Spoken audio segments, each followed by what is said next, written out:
the mean or expected value of a distribution. Thanks for watching this video, and don't forget to like, subscribe to the channel and activate the notifications. It's very important to the continuity of this channel. Before you work through this video, you will need to know probability distribution. If necessary, you should refer to the following video, which covers this topic.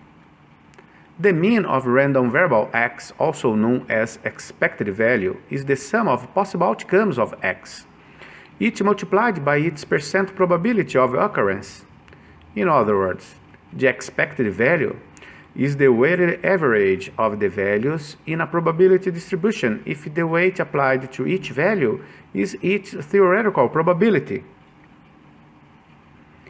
For a discrete random variable x, which can assume the values from x sub 1 to x sub n, the mean or expected value of x is denoted and defined by.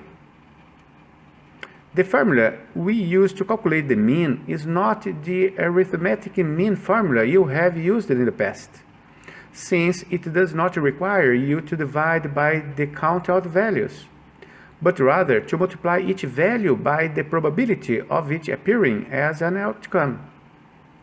The expected value is not to be confused with the expected number or expectation. If there are any trials, the expectation or the expected number of times an event occurs is the probability P of success in one trial multiplied by the total number of trials. Let's see how it works.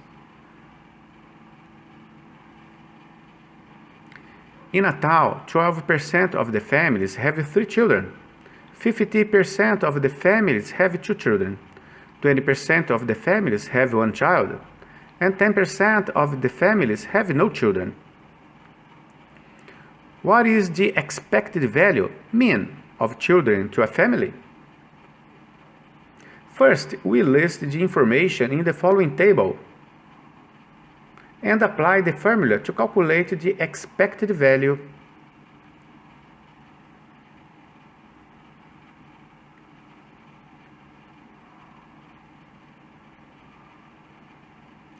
Since the expected value of a random variable is the mean output of the observed trials, it is quite possible to have an expected value that never has and never will be an outcome of the experiment.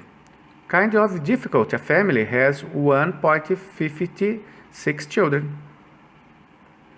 If 12 families are chosen at random, how many families would we expect to have 2 children? We now find the expectation.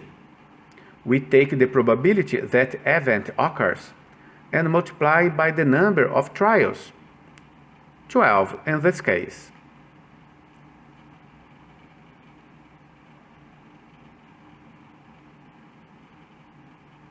Six families, we would expect to have 2 children.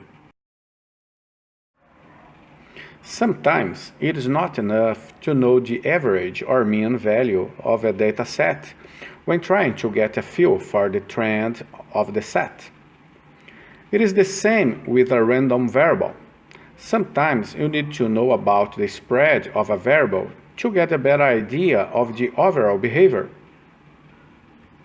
To get a better idea of the spread of the values than with the mean alone, we use the variance and standard deviation of a random variable. The variance and standard deviation of a discrete random variable are given by the formula.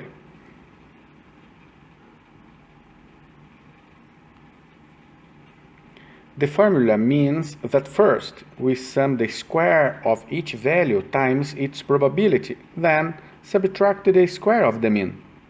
We will use this form of the formula in all of our examples.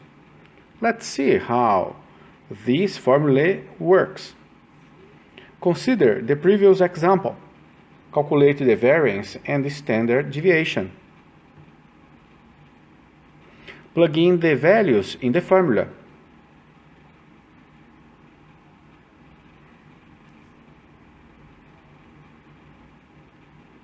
The standard deviation is just the square root of the variance.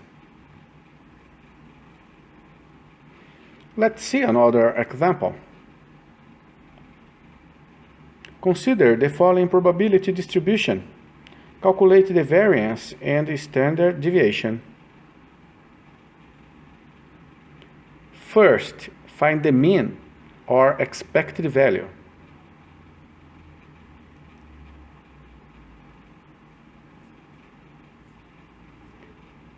Plug in the values in the formula.